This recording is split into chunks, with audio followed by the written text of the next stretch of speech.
Halo Solar Mistik, kembali dengan saya Triandoko di Bermain Jiwa. Video kali ini saya akan bahas satu fenomena yang kebetulan karena kemarin ada teman yang membagikan, saya jadi ingat. Ada beberapa kali teman yang membagikan satu fenomena tentang keberadaan diri mereka di beberapa lokasi secara bersamaan. Oke, nah ini sulit dijelaskan, tapi saya akan coba berikan pandangan dari pengalaman saya tentang apa yang sebenarnya terjadi di situ. Jadi ketika nanti mungkin kamu mengalami hal yang sama, kamu bisa memproses ini terkait dengan belajar meditasi mistiknya. Karena semua apa yang telah kalian lalui, itu sebenarnya ada semacam materi-materi yang harus kalian gali terus kalau kalian mau belajar dari dalam diri. Oke, simak video ini supaya kalian bisa belajar meditasi mistik, bisa menemukan guru sejati.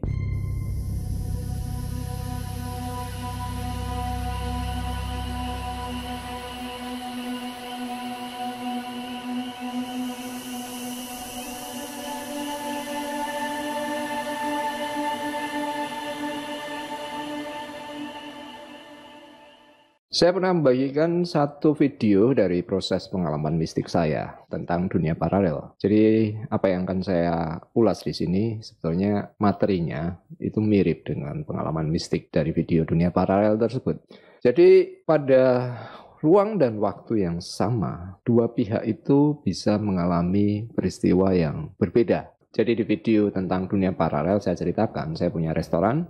Kita janjian, saya janjian dengan teman saya untuk ketemu, tapi pada jam yang sama teman saya datang ke restoran saya dan dia melihat restoran saya tutup, sementara saya yang menunggu di situ, saya tidak melihat kehadiran teman saya. Jadi ini adalah misteri tentang apa yang kita anggap nyata. Ini adalah misteri tentang kesadaran. Jadi sebetulnya kalau mau dijelaskan ini sederhana. Kalau kita bicara tentang keesaan Tuhan, Tuhan itu tidak berwujud, dan satu-satunya, sains itu sebetulnya sudah mulai menemukan gambaran yang lebih universal untuk itu. Jadi kalau mau saya katakan, satu-satunya keberadaan ini gambarnya seperti sinyal atau gelombang elektromagnet. Kalian itu adalah makhluk elektromagnet yang memancarkan frekuensi dan kemudian frekuensinya itu menciptakan apa yang kita anggap nyata sekarang ini. Sederhananya seperti kalian bermimpi. Ketika kalian mimpi, tidak ada sesuatu yang nyata kecuali terjadi dalam mimpi kalian. Tuhan bahasa lainnya adalah energi, dan energi itu ya gelombang elektromagnet. Kemudian juga bisa cahaya, bisa suara. Jadi kalau kita memutar siaran radio, radionya itu hanya perangkat. Ada hardware-nya di sana, ada speakernya, ada antenanya, ada bodinya. Tapi sinyalnya tidak ada dalam radio itu sendiri. Radio itu dihancurkan, sinyalnya akan tetap ada, bukan hilang. Dan kalian tidak akan menemukan sinyal tersebut dalam radio itu. Jadi ini adalah fundamental pemahaman kita tentang apa yang kita percaya sebagai nyata. Pada kejadian ketika saya itu bisa dalam ruang dan waktu yang sama tidak ketemu dengan teman saya, itu artinya apa yang tampil dalam hologram pikiran saya itu berbeda dengan apa yang dialami teman saya. Jadi saya mimpi, dalam mimpi saya teman saya tidak datang, teman saya mimpi, dia datang tapi restoran saya tutup. Nah ini terkait nanti dengan apa yang saya ceritakan tentang kok bisa keberadaan kita hadir di beberapa lokasi dalam waktu yang bersamaan. Jadi beberapa waktu yang lalu, belum lama ini, ada teman yang bercerita. Dia kebingungan karena ada kasus ketika dia tidur, temannya mengatakan dia menghadiri rapat terkait dengan proyek bisnis ya. Dan mengungkapkan semua apa yang terjadi selama rapat itu. Nah kemudian teman kita ini tadi sempat mengecek lokasi dari jejak di handphone dan ternyata benar. Dia hadir di lokasi rapat tersebut. Nah ini yang saya katakan keberadaan di beberapa lokasi secara bersamaan. Kemudian ada juga teman dulu yang bercerita. Si istri melihat teman kita ini tadi sedang sholat tahajud.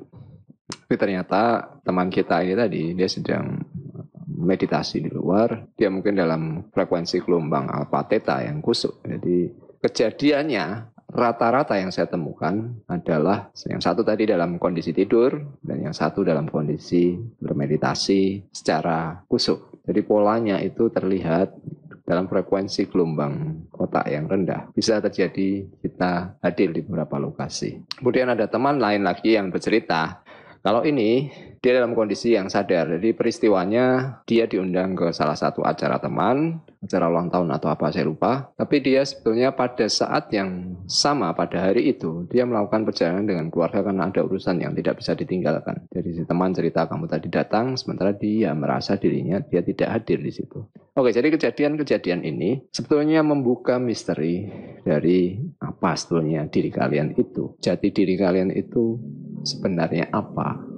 Jadi kalau kita bicara hal semacam ini tanpa sisi pandang spiritualitas dan tanpa pemahaman akan jati diri, ini akan menjadi sulit. Ada juga satu cerita, ini bagian dari sejarah. Ketika peristiwa serangan umum 1 Maret, diceritakan ada beberapa pasukan di beberapa lokasi yang mendapat komando pada jam yang sama dari Sri Sultan Hamengkubuwono IX almarhum. Nah, ini ketahuan ketika pasukan itu berkumpul kembali, kemudian bercerita bahwa tadi Ngarso Dalem atau Sri Sultan memberikan perintah komando. Sementara yang saat yang bersamaan pasukan lain di lokasi yang lain juga mengatakan tadi juga menerima komando. Ini sama, ada kehadiran seseorang di beberapa lokasi sekaligus. Jadi ini semacam ilmu kesaktian. Tapi apa yang dikatakan sakti itu karena kita belum paham mekanisme seperti apa sih, kenapa itu bisa terjadi. Jadi kadang kita cenderung sulit mempercayai. Fenomena apa yang tadi disampaikan oleh teman sebetulnya terkait dengan bagaimana nanti kita belajar terkait kemampuan metafisik, kemampuan psikis, kemampuan paranormal, yakni apa yang disebut sebagai double etheric body atau tubuh etheric ganda. Ini sebetulnya kamu alami ketika kamu meditasi atau kamu doa. Serasa ada yang menunggui, ada yang memperhatikan. Kemudian ini juga dialami kalau seorang mengalami out of body experience. Peristiwa ketika kamu tidur, tubuhmu keluar dan melihat tubuhmu sendiri yang tertidur.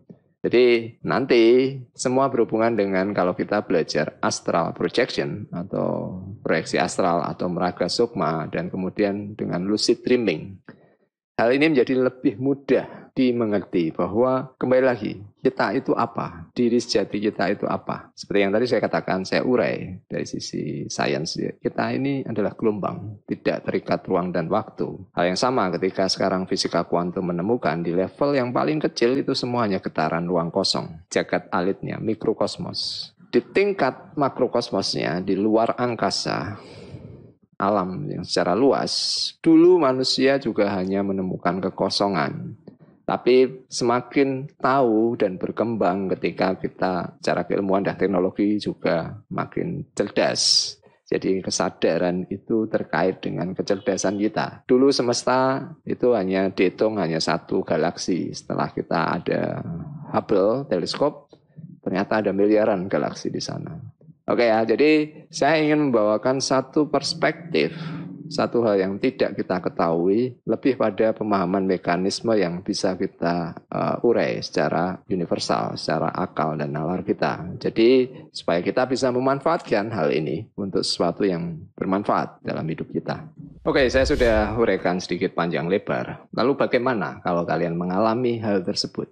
Selalu saya katakan belajar dari dalam diri menemukan guru jati. Jadi apapun yang kamu alami, fenomena yang aneh, ini tadi memancing keingintahuanmu. Dari sana kamu bisa gali. Jadi kalau kamu mengalami hal-hal yang mirip dengan apa yang tadi dibagikan teman, keberadaan kita di multilokasi, ini penanda bahwa kamu punya kemampuan untuk belajar materi terkait proyeksi astral, astral projection atau meraga sukma. Terkait juga dengan lucid dreaming, istilahnya kalian sadar dalam mimpi, kalian bisa mengendalikan mimpi. Nah ini semua terkait dengan keberadaan diri kita, pemahaman jati diri. Secara sederhana, apa yang dikatakan jati diri, apa yang dikatakan guru sejati, apa yang dikatakan tentang Tuhan, ini semua sama. Nah masalahnya, bagaimana kamu tahu hal ini? Bagaimana menemukan jawaban siapa aku yang sejatinya? Satu-satunya cara adalah menghapus si penanya. Karena si penanya ini hanya ilusi. Nah ini terkait dengan titik nol. Jadi ketika kamu mimpi, apapun yang terjadi saat mimpi kamu percaya itu nyata, ketika kamu bangun, kamu tahu bahwa itu semua hanya dalam alam mentalmu. Tubuhmu tidak kemana-mana, indramu juga tidak bekerja, tapi kamu bisa mengalami satu hal yang nyata. Nah, ketika kamu belum mengalami titik nol, ini yang kamu tidak bisa pahami karena kamu mimpi bangun ke mimpi yang lain. Jadi sebetulnya realitas apa yang kita percaya sebagai nyata ini hanya mimpi dalam mimpi dalam mimpi tanpa batas. Titik jedanya itu adalah titik nol. Kamu bangun tapi di luar ruang dan waktu. Kamu bangun gambarannya seperti kamu bangun di ruangan gelap tanpa batas. Kamu ada tapi tidak ada peristiwa apapun di situ. Ruang tidak ada, waktu semacam berhenti, akhirnya kamu kosong. Oke. Nah, jadi apa yang dikatakan Sesi Jenar tentang manunggaling kawula Gusti, ya sebetulnya bukan kalian menyatukan, tapi kalian mengingat bahwa segala sesuatu yang ada di dunia ini adalah satu kesatuan. Kalian tidak terpisahkan. Cuma ini kendala tantangannya. Manusia terpisah dengan Tuhan. Manusia memahami Tuhan di luar dirinya, bukan di dalam dirinya. Maka hal-hal yang potensi yang tanpa batas menjadi sulit untuk dipahami. Ketika orang mengatakan aku adalah Tuhan, kita dianggap sesat karena menyamakan diri dengan Tuhan. Padahal penjelasan sederhana. Aku ini adalah Tuhan, sama seperti saya mengatakan Tuhan itu gelombang sinyal tadi. Diri kita ini nggak ada artinya tanpa adanya gelombang siaran. Oke, radio itu barang mati. Tubuh kita ini barang mati. Yang hidup itu wujudnya sinyal. Dan sinyal itu, gelombang itu netral. Maka bagaimana Tuhan itu mengikuti perasaan kamu? Ketika kamu mengalami titik nol, kamu mengalami melihat apa yang sebetulnya nyata, kamu paham tentang Tuhan. Tapi kamu tidak bisa menjelaskan. Nah, ini kelemahan dari proses mistik. Orang bisa memahami, tapi tidak bisa menjelaskan. Tapi ketika orang tidak mengalami sendiri, penjelasan apapun dari siapapun tidak akan membuat orang ini paham. Oke ya, jadi ini yang bisa saya sampaikan terkait sharing fenomena. Kalau kamu ada pengalaman, kamu bisa share ke saya. Kamu bisa gabung juga di grup. Ada banyak teman yang berbagi di sana. Jadi dari situ kita makin paham misteri tentang kesadaran. Dengan memahami misteri kesadaran, kita tahu bahwa dalam diri kita, sinyal ini, gelombang ini, tidak terpisah. Tidak jauh dari urat nadi kita. Potensinya ada di sana semua. Oke, sampai di sini dulu. Kita akan ketemu di video selanjutnya. Kalau kalian suka, silahkan berikan like. Kalian bisa berikan komentar. Kita akan ketemu di video selanjutnya. Selamat bermeditasi, selamat bermain jiwa.